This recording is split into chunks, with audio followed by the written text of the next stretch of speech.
Good morning, class. Welcome back once again to our online classes. And today we are going to start the chapter number 3, that is the motion in a plane. Students, in the some previous classes, we have done something basic concept about the physics in a chapter number 1, that is a physical world. And we have discussed about what is the physical application of the physics in our daily life. That is not a much important for you and even for the examination purpose. We can't say about you, we can't say about the examination purpose. That is not a much important about the examination, regarding to the examination purpose. But if in the case of the chapter number 2, that is the unit and measurement, हमने वहाँ पे कई classes पढ़े हैं unit and measurement में. Unit and measurement में बहुत से टॉपिक्स हैं, बहुत से क्वांटिटीज़ हैं, और वो बहुत ही इंपॉर्टेंट चैप्टर है आपके वहीं से एग्जामिनेशन पर्पज के related. Now we are going to start the chapter number 3, that is the motion in a plane. ये बहुत ही इंपॉर्टेंट चैप्टर है बेटा. रिमेंबर दैट अबाउट द, अगर आप नीट की तैयारी कर रहे हो या आप जेई की तैयारी कर रहे हो, तो यहाँ से आपका कॉन्सेप्ट स्टार्ट हो जाता है for the neat and even for the JEE purpose, joint examination purpose. यानी इस चैप्टर का कॉन्सेप्ट आपको नीट और जेई में भी मिलेगा. साथ में if you talk about the paper in a half yearly paper और in a final paper in our school, then this chapter is a very important regarding to question paper also. यानी अगर आप 11th की बात करो तो 11th में भी ये बहुत इंपॉर्टेंट है, और 12th की बात करो तो 12th में भी बहुत इंपॉर्टेंट है. ठीक है, 12th के जेई लेवल से related. Let me start the video and start the first topic today. Let me see what we are going to discuss here about. We are going to discuss here about the first topic is the vector and scalar quantity. सबसे पहले हम discuss करेंगे vector और scalar quantity के बारे में. Then we will talk about the position vector and displacement vector के बारे में. इसके बाद हम लोग पढ़ेंगे about the position vector and displacement vector के बारे में. Then some definitions are there, कुछ डेफिनेशंस हैं जिनके बारे में हम बात करेंगे. Like as a what is a equal vector, what is a negative vector, what is a modulus of vector, what is a unit vector, collinear vector, zero vector. These definitions are a very important because आगे ये terms हैं. एक तरह से हम कह सकते हैं डेफिनेशन के ना होकर के ये टर्म्स हैं. ये टर्म्स आगे बहुत सी जगह यूज होंगे. वहाँ पे सीधे क्वेश्चन में दे देगा the modulus of the vector, you should know about that. अगर आपको पता है तभी आप कर पाओगे, नहीं तो नहीं कर पाओगे. Then we will talk about the addition of a vector. We have a 3 laws here: triangular law, parallelogram law and polygon law. Okay, so today class is a very interesting and we are going to start with the vector and scalar quantity. That is your first topic, vector and scalar quantity. What is a vector and what is a scalar? Scalar means a quantity with magnitude. Means a quantity with magnitude is called the scalar quantity. जिसमें सिर्फ magnitude होता है, कोई direction नहीं होता, that is called the scalar quantity. And the vector quantity is a quantity with magnitude and direction that is called the vector quantity. The main difference between the scalar and the vector, बहुत अच्छे से समझ लेना, ये सबसे पहला difference है और सबसे इंपॉर्टेंट डिफरेंस है between the scalar and vector. Let we take one example कि मैग्नीट्यूड एंड डायरेक्शन को हम कैसे रिप्रेजेंट करते हैं. स्केलर क्वांटिटी में मैंने बताया only magnitude is present there, and vector quantity में बताया कि magnitude with direction. Let we talk about the let we clarify this with the help of the example. If I say you need to run 2 kilometre, मैंने कहा कि आपको 2 kilometre दौड़ना है. What that mean? You can run in a straight path, you can also follow the circular path, you can follow the zigzag path, or you can take run between the two short distances. कई तरीके हमारे पास हैं. Straight path में 2 kilometre दौड़ गए, हो गया 2 kilometre. Circular path में 2 किलोमीटर दौड़ गए, हो गया 2 किलोमीटर. जिगजैग पाथ में दौड़ गया 2 किलोमीटर, हो गया 2 kilometre. What that mean? The 2 kilometer is the magnitude here. जो न्यूमेरिकल वैल्यू हमारी होती है वो 2 किलोमीटर है और वही हमारा मैग्नीट्यूड है. That is called the scalar quantity. But if we say you need to run 2 kilometre in east direction, अब आपके पास बाउंडेशंस हो गई हैं. यानी अब आपको जिगजैग पाथ या सर्कुलर पाथ में रन नहीं करना है. मैंने आइडेंटिफाई कर दिया कि you need to run in a east direction. That is called the vector quantity. Means the magnitude 2 kilometers is there and the direction is east there. So if we give the quantity with the direction, that is called the vector quantity. अगर किसी भी quantity में magnitude के साथ साथ direction है तो हमारा वेक्टर क्वांटिटी होगा. अगर किसी मैग्नीट्यूड में सिर्फ किसी भी फिजिकल क्वांटिटी में सिर्फ मैग्नीट्यूड है तो that is called the scalar quantity, वो हमारा स्केलर क्वांटिटी होता है. Remember that, very important thing is there कि वेक्टर क्वांटिटी और स्केलर क्वांटिटी में क्या डिफरेंस होता है. स्केलर का मैग्नीट्यूड जीरो नहीं होता कभी भी. यानी अगर हम स्केलर के मैग्नीट्यूड की बात करें, कभी हम ऐसा नहीं कहेंगे कि 0 किलोमीटर दौड़ो, it means you have not run. अगर 0 किलोमीटर दौड़ने की बात आ जाए तो 0 किलोमीटर का मतलब दौड़ा ही नहीं मैंने. देन व्हाट दैट मीन कि स्केलर क्वांटिटी कभी जीरो नहीं होती, बट वेक्टर क्वांटिटी जीरो हो जाती है. It means here if we run for 1 kilometer in a east direction, 1 kilometer हम ईस्ट डायरेक्शन में दौड़े, वापस 1 किलोमीटर वापस वेस्ट में आ गए, सेम डायरेक्शन में वापस आ गए, it means total magnitude is zero. एक गया एक आया, इट मीन्स उसने दौड़ा ही नहीं. It means that the magnitude is zero here. So this is the difference between the scalar quantity and vector quantity. You may remember that. बहुत ही important है difference between the scalar quantity and vector quantity.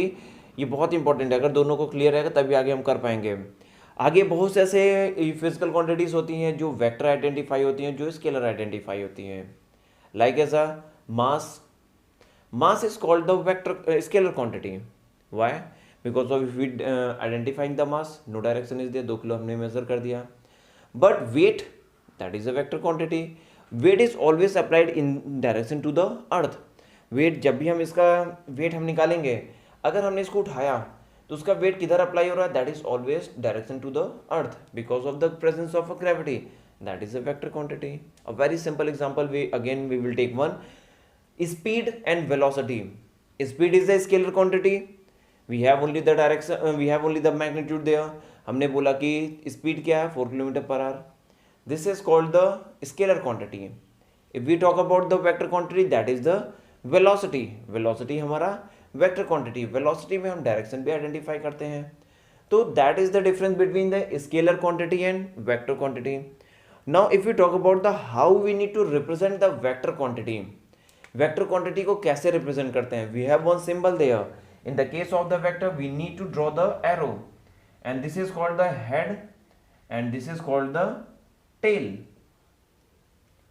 So this is the representation of the vector quantity. It means if we need to represent the scalar quantity, we will write like this: AB. The distance is the AB, and the displacement of the vector AB will be like this. This is called the vector quantity. अब vector quantity को हम एक straight line में भी represent करते हैं और एक प्लेन में भी रिप्रेजेंट करते हैं. स्ट्रेट लाइन में जब हम रिप्रेजेंट करते हैं तो हमारा कोई एक सिंगल एक्सिस होता है, और अगर हम एक प्लेन में रिप्रेजेंट करते हैं तो प्लेन में हमारे components X component, Y component आ जाता है, या एक्स वाई जेड तीनों आ जाता है. That is the representation of vector in a straight line और in a plane. Straight line या प्लेन में रिप्रेजेंट करने का तरीका है. Now the next topic is the position और a displacement vector.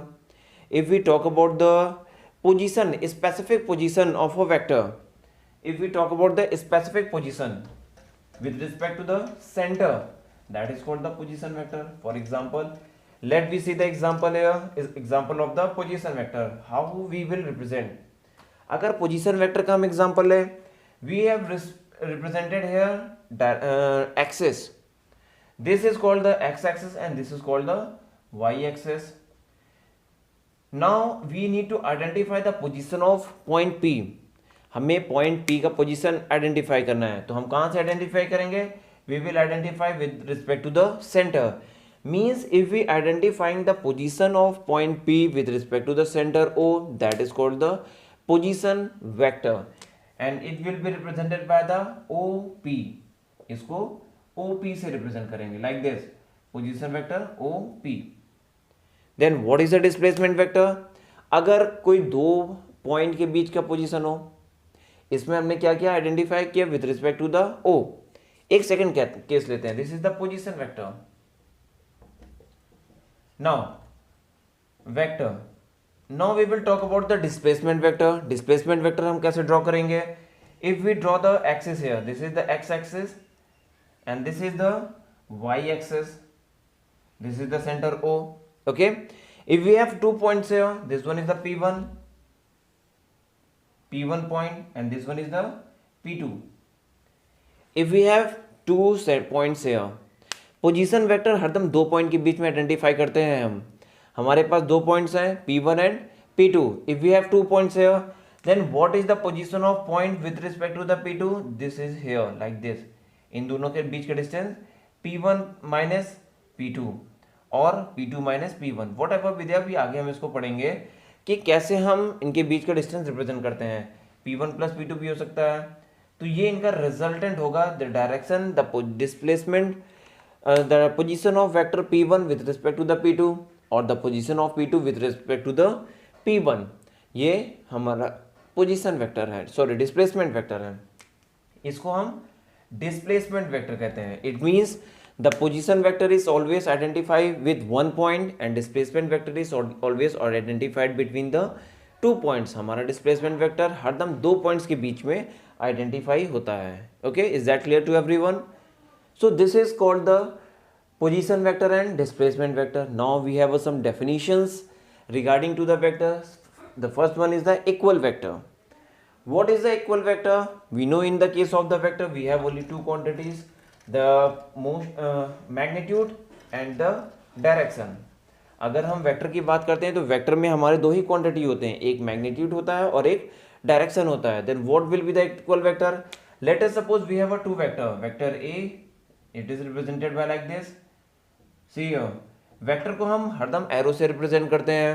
Vector B, it is also represented by the arrow. So what is the equal vector? Equal vector means when two vector have the equal magnitude and their directions are equal.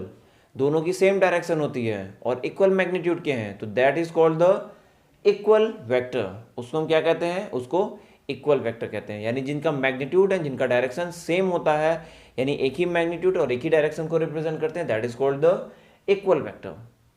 But in the case when we represent the direction into the opposite to the second one, this is the equal vector. लेकिन अगर एक vector को हमने ए ऐसे represent किया है and what is the direction of B, it is like this. If the magnitude of both vectors are same, ध्यान देना, अगर दोनों वेक्टर के मैग्नीट्यूड सेम है और उनकी डायरेक्शन ऑपोजिट है, तो that is called the negative vector. और वो हमारा क्या हो जाता है? Negative vector. यानी इनकी डायरेक्शन ऑपोजिट हो गई. हमारा वेक्टर की अगर हम डायरेक्शन चेंज करते हैं तो वैल्यूज की नेगेटिव हो जाती है, क्योंकि वेक्टर में डायरेक्शन बहुत इंपॉर्टेंट है. यानी if it moving toward the east, अगर हम ईस्ट डायरेक्शन में मूव कर रहे हैं और ईस्ट डायरेक्शन में हमने अपने डिस्प्लेसमेंट को पॉजिटिव लिया, तो वेस्ट डायरेक्शन में क्या हो जाएगा? डिस्प्लेसमेंट हमारा नेगेटिव हो जाएगा, यानी उसके ऑपोजिट डायरेक्शन में आ जाएगा. ईस्ट डायरेक्शन में हमने पॉजिटिव लिया तो वेस्ट डायरेक्शन में हमारा नेगेटिव डिस्प्लेसमेंट आ जाएगा. तो that is called the negative vector. The next one is the modulus of vector. Modulus means representing the magnitude. अगर किसी भी चीज का वेक्टर का हम मैग्नीट्यूड निकालते हैं, that is called the modulus of vector. Modulus हम किसी भी वेक्टर का कैसे निकालते हैं? हमें मॉडुलस निकालना हो, हम जो वेक्टर का रिप्रेजेंटेशन करते हैं, late us suppose this is a vector A, इसको लिखा है 4i प्लस 2j. अभी आगे हम बताएंगे कि ये यूनिट हमारे डायरेक्शनल वेक्टर को रिप्रेजेंट करता है, i हमारा x एक्सिस को रिप्रेजेंट करता है, कंपोनेंट ऑफ x एक्सिस को रिप्रेजेंट करता है, j हमारा कंपोनेंट ऑफ y एक्सिस को रिप्रेजेंट करता है. That is the further case we will discuss later. Okay, then what is the magnitude? How we will represent? It can be represented by the long bars. दो बड़े बड़े lines के साथ represent करते हैं. और we can represent the magnitude by simple a. कोई vector नहीं लगाएंगे. अगर वेक्टर लगाएंगे तो दो मॉडुलस लगाने पड़ेंगे. आप इसको मॉडुलस या मैग्नीट्यूड कहते हैं, या फिर हम कुछ भी ना लगाएं. That represent the magnitude. Magnitude means the true value, the numerical value of that vector is called the magnitude of a vector. अभी आगे हम लोग निकाल के भी देखेंगे कैसे हम मैग्नीट्यूड निकालते हैं. अभी थोड़ा सा सिर्फ बेसिक डेफिनेशंस है, इसलिए अभी हम यहाँ पे नहीं निकाल रहे हैं, क्योंकि अभी हमें बहुत चीज़ आगे पढ़ना है, उसके बाद हम मैग्नीट्यूड फिर से फाइंड करेंगे. सो सिंपल से जानना कि what is the magnitude. The magnitude of a vector is a only numerical value. What will be the true numerical value of this that vector, that is called the modulus of vector. The next one is the unit vector. What is the unit vector? The vector whose magnitude is 1. Unit हमने पढ़ा है, हर जगह unit हमारा क्या होता है, 1 होता है। यानी किसी भी वेक्टर का अगर यूनिट 1 हो गई तो that is called the unit vector. किसी भी वेक्टर क्वांटिटी की अगर हम मॉडुलस निकालेंगे या मैग्नीट्यूड फाइंड करेंगे, if we get the magnitude, the unit is magnitude is 1, then we will say that is the unit vector. The next one is the collinear vector. Collinear vector means the vector on a same line. Suppose that the one vector is like this is the vector A, and second vector also in the same line, this is the vector B. That is called the collinear vector. It will be on the same direction at theta is 0 degree. Same direction में होंगे जब, तो theta हमारी 0 degree हो सकती है। ये एक दूसरे के ओवरलैपिंग भी कर सकते हैं, like this. This is also called the collinear vector, vector on a same line. इसके बीच में भी क्या है, angle theta is equal to क्या है, 0 डिग्री है। The one case more will be there, the one vector is like this, vector A, and another vector is like this in opposite direction, vector B. And what is the angle? The angle is a 180 degree. Means in the case of the 0 degree or 180 degree, the vector, both vector will be the collinear vector, yani the vector on a same line. When we are representing the vector on a same line, that is called the collinear vector. And the last topic is the zero vector. Zero vector means the vector whose magnitude is 0, जिसका magnitude 0 हो जाता है, यानी हम उसका modulus निकालेंगे, 0 magnitude आ जाएगा, that is the zero vector. Or we can also represent it by the, we can also represent this with the null vector. इसको हम null vector से भी represent करते हैं, ठीक है। तो ये था हमारा कुछ definitions। आपका homework ये रहेगा कि you need to write all the definition with the example, that is the your homework, and you should do that. Now the next is the addition of vector. हम दो vector को कैसे add करते हैं? The first one is the triangular law. पहला वाला हमारा है triangular law. Means what says the triangular law? The triangular law says that if the two vectors are represented by the side of a triangle, this is a vector A and this is the vector B. If two vectors are represented with the side of a triangle, हम अगर triangle की बात करें, triangle हमारा कैसे बनता है, like this, ऐसे बनता है। एक यह हमारा वेक्टर A है, दूसरा हमारा वेक्टर B है। Then what will be the resultant? Resultant means दोनों का एडिशन क्या हो जाएगा? The resultant will represented by the third side of the triangle. उस triangle के third side से हमारा resultant represent होता है, and this is represented by the vector r is equal to vector a plus vector b. ये हमारा triangular law है। एक बार फिर से समझ लेना, what is a triangular law? When the one vector is represented by the vector a, that is the side of a triangle, one side of a triangle, and the another vector is represented by b, that is the another side of the triangle, then what will be the resultant of both vectors? That is a r, and that will represented by the third side of a triangle. उस triangle के तीसरे side से represent करता है, and that is the vector r is equal to vector a plus vector b. ये हमारा है triangular law. Now the next one is the similar like that parallelogram law. What is a parallelogram law? अभी इसका proving भी हम करेंगे, proving हम next class में करेंगे। आज सिर्फ लॉ के बारे में डिस्कस कर रहे हैं, क्योंकि पहले लॉ का बेसिक कॉन्सेप्ट है। What is a parallelogram law? When a vector is represented, one vector is represented by the side of one parallelogram. कोई एक वेक्टर पैरेललोग्राम के एक साइड से रिप्रेजेंट होता है और दूसरा वेक्टर उसके दूसरे साइड से रिप्रेजेंट होता है, लाइक दिस। अगर एक वेक्टर पैरेललोग्राम की एक साइड से रिप्रेजेंट होता है और दूसरा वेक्टर पैरेललोग्राम की दूसरी साइड से रिप्रेजेंट होता है, then what will be the resultant? अगर हम इसके पैरेलल ड्रॉ करें तो इसका पैरेलल ये है, you can see here like this. इसके पैरेलल लाइन हम ड्रॉ करें, the parallel is like this. इसके पैरेलल लाइन ये है, you can see here we have drawn the parallelogram. Now what is a parallelogram law? If one vector is represented by the one side of the parallelogram and another vector is represented by the next side of the parallelogram, then what will be the resultant? The resultant will be represented by the diagonal of parallelogram. उस parallelogram के diagonal से represent होगा।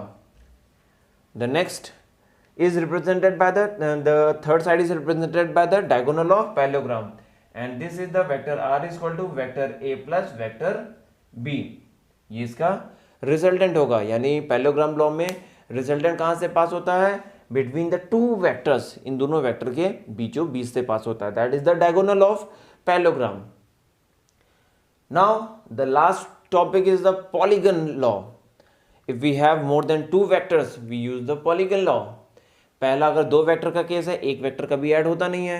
दो vector का case है तो triangular law या polygon law हम पैरेललोग्राम लॉ यूज करेंगे. And the last one is the polygon law. Polygon law में हम मोर देन टू वेक्टर्स को ऐड करते हैं. How we will do there, you can see once, it is also very simple.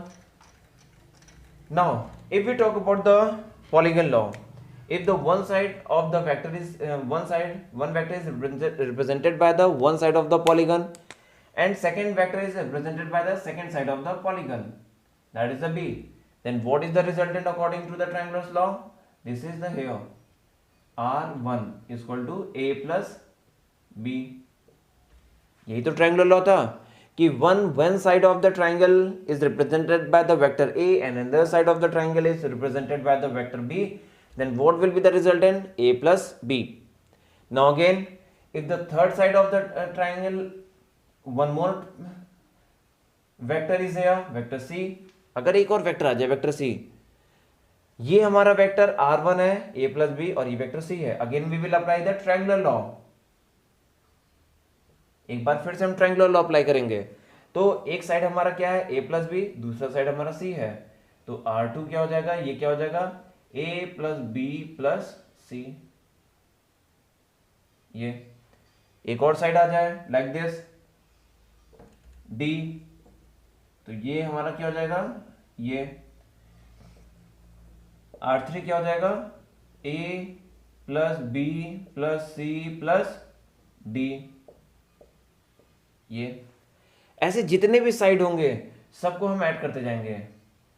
So finally we will get the like this. ऐसे इसको add करते जाएंगे, ऐसे ऐसे ऐसे, इसको हम ऐड करते जाएंगे. We will finally get the parallelogram.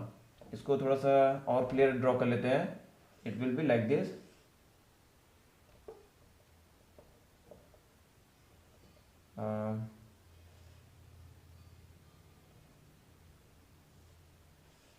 Like this something. So what that mean in the case of the parallelogram? If we represent more than one sides, the parallelogram law is used to add these sides. So it will be we will say the resultant R is equal to how many vectors are there, we will add them directly.